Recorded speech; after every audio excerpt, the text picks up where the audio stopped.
A month ago, I thought my life was on track. I'm 32, and up until then, I was engaged to Alyssa, 30.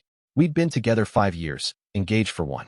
We had our share of ups and downs, like any couple, but when we decided to start a family, I genuinely believed we were stepping into something sacred together. We'd been trying for over a year. After months of stress, tears, and quietly pretending not to notice the pregnancy announcements flooding our social media feeds, we agreed to look into fertility treatment. At least, I thought we had agreed. Then, out of nowhere, 3 weeks ago, I got a text at work. We're finally going to be parents. I can't wait to hold our little miracle. I'll explain everything when you get home. I remember staring at my phone, reading it 3, 4 times. I don't think I'd ever smiled that hard before. I left work early, no explanations, just told my manager I had an emergency and practically ran out. On the way home, I stopped by a baby store and grabbed the first gender-neutral onesie I saw. Then flowers. Then a scrapbook called Our IVF Journey. I wanted to capture everything from the start. Our story. When I walked into the apartment, Alyssa was already home, lounging on the couch with that calm, glowing look people write about. She smiled, stood up, and hugged me tightly. She didn't say much, just that she was tired and we'd talk in the morning. I didn't push. I was just happy. I fell asleep that night thinking about names and paint colors. The next part still feels like a blur. While sorting through the mail before bed, I came across an envelope from the fertility clinic. Curious, I opened it, assuming it was old or maybe something they sent automatically. But the date was recent, 11 days ago, and it wasn't a general statement. It was an invoice for an embryo transfer. I read it twice. The billing information listed my name, my credit card, but the procedure details, it didn't mention me as the donor. There was no consent form signed by me, no record of a joint consultation, just a solo treatment. I sat down, holding that paper, trying to make sense of it. The only clinic we'd visited was months ago, and nothing had moved forward since. How could they have done a transfer without me? Still thinking it might be some kind of mistake, I logged into the clinic portal using the login credentials Alyssa and I had saved when we first registered. I wasn't sure if the account would still work, but it did. And what I saw made the air feel heavier. There were multiple appointment logs, blood work, hormone tracking, egg retrievals, all listed under her name, but every single one marked as solo treatment. And the emergency contact? Nathan Caldwell, her boss. The name hit me like a punch. I'd met him once, briefly, at a holiday party. Seemed polished, married, 2 kids. The kind of guy who bragged about having a work-life balance. Alyssa always spoke highly of him, said he was supportive and professional. But seeing his name listed there changed everything. I closed the laptop and sat in silence, wondering if this was real. I didn't know what to do. It felt surreal, like I was watching someone else's life unravel on a screen. The text, the flowers, the onesie, and now this. What would you do if someone you loved told you they were having your child, and hours later, you discovered the truth wasn't just complicated, it was a lie? I didn't sleep that night. I lay there next to her, Alyssa, watching her breathe, trying to piece together when everything had started to go wrong. Or maybe, it had always been wrong and I just hadn't seen it. By morning, I had a plan. I wasn't going to explode or accuse. I needed answers first. Quietly, when she woke up, I smiled. Said I was still in shock, but thrilled.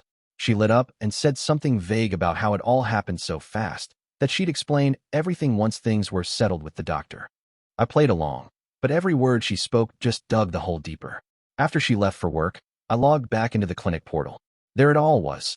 Her patient summary, the timeline of procedures, detailed logs. She had been attending appointments for months. Consultations, injections, ultrasounds.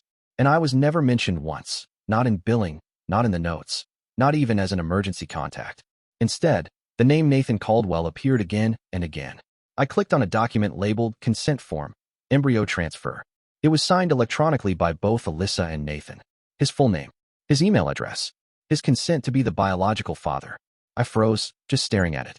I needed confirmation. So, yes, I did something I wouldn't normally do. I opened her email. Our home computer had her account autosaved. I shouldn't have done it, but at that point, trust was already out the window.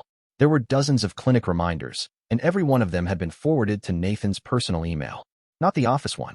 I found one message from him replying to a reminder for her egg retrieval appointment. I can't believe we're doing this. I'm scared, but I want this baby with you. Just promise me your fiancé never finds out. Reading that hurt more than I expected. It wasn't just betrayal, it was planned deception. Deliberate. Coordinated. She had lied to both of us in different ways. I took screenshots. Of everything. The clinic logs, the donor consent form, the email thread. Still, I didn't confront her that day. Instead, I stayed calm. I cooked dinner, poured her wine, asked her how she was feeling. She said a little nauseous, but happy. I asked about the embryo transfer. She hesitated, then gave me a story so bold it nearly made me laugh. She told me the clinic had miraculously approved a solo transfer using our stored samples, something about leftover material from a joint consultation that didn't exist. I looked at her and just said, "Wow, that's amazing." She smiled and reached for my hand.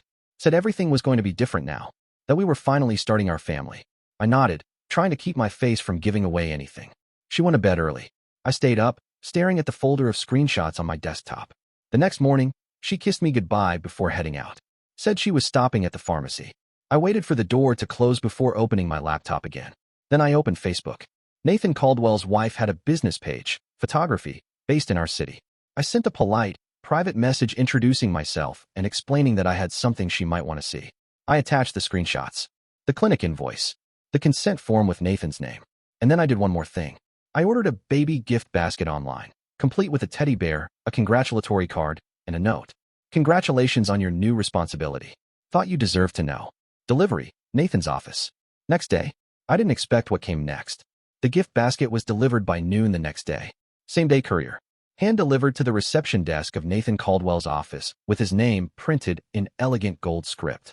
Inside, nestled among baby bottles and a congratulatory balloon, was the clinic consent form with his signature, a copy of the embryo transfer receipt billed to my card, and a short note. "To the real father. May this miracle bring the responsibility you both deserve." By evening, the first cracks appeared. Alyssa came home from work a little quiet. Said her day was strange. I could tell she was nervous, her phone glued to her side, like she was waiting for something to explode but didn't know when or how.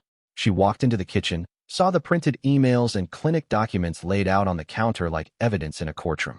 She didn't speak at first. She just stood there, frozen. I stayed seated, calm, watching her process it. Then came the tears. She reached for the papers like she could somehow crumple the truth out of existence. "It's not what it looks like," she started. "I was scared. I thought maybe you'd never want this." Her voice cracked when she said, "You're the one I wanted a life with. Nathan was just biology, just a donor." I asked her one question.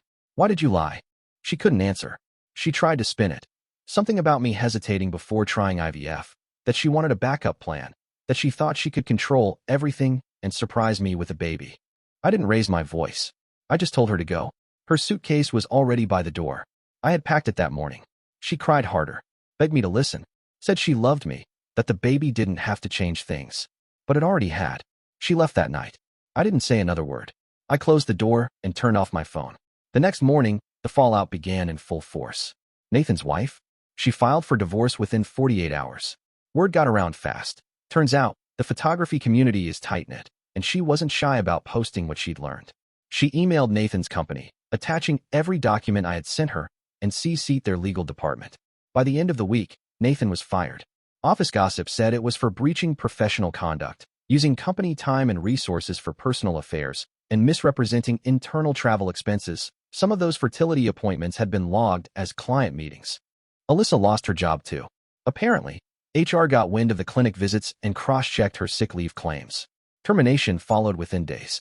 At first, I thought it was over. But then came the social backlash. Friends started messaging me, some siding with Alyssa, saying I had gone too far, that I'd ruined her life while she was pregnant, that I was bitter, cruel, and exposing a vulnerable woman. I didn't engage. I posted just one thing. A simple screenshot of the consent form with Nathan's name and the email where he said, "Just promise me your fiancé never finds out." I didn't tag anyone. I didn't add commentary. I didn't have to. People connected the dots on their own. Then I vanished. Deleted my social media. Changed my number. Took a few weeks off work. Stayed with my brother across state lines. I didn't want to relive it. I didn't want pity or questions. I just needed quiet. A few days ago, I got an email from Alyssa's sister. It was short, emotional. Said Alyssa is 8 weeks along. Alone. No job. Facing eviction. Nathan's out of the picture. His ex-wife took the kids and moved. He's apparently couch surfing. She asked if I'd consider being in the baby's life, even just as a friend. I never replied.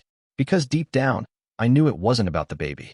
It was about finding someone to fix the mess, to foot the bill, to hold the pieces together. But I wasn't that guy anymore. I was never supposed to be that baby's father. I was just the man she hoped would pay for it.